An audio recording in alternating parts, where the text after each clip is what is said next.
حسین کا امتحان عصر عاشور ختم ہو گیا، لیکن کچھ بیویوں کا امتحان جو شروع ہوا شام غریبہ سے.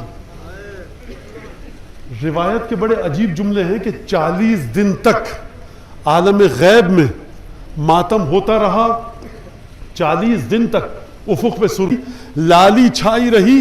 علماء نے اس کی تفسیر یہ بیان کی ہے کہ کیونکہ حسین کی بچیاں اور بہنیں قید میں تھیں، پروردگار عالم مرحلہ جلال اور غضب میں تھا. جب تک یہ بیویاں کربلا میں حسین کی قبر تک نہ پہنچی، گویا کہ جلال اور غضب الہی ماند نہ پڑا، ٹھنڈا نہ پڑا. یہ مت سمجھ لینا کہ حسین کی رگے گردن بریدہ ہوئی، پروردگار عالم کا کام ختم ہوا.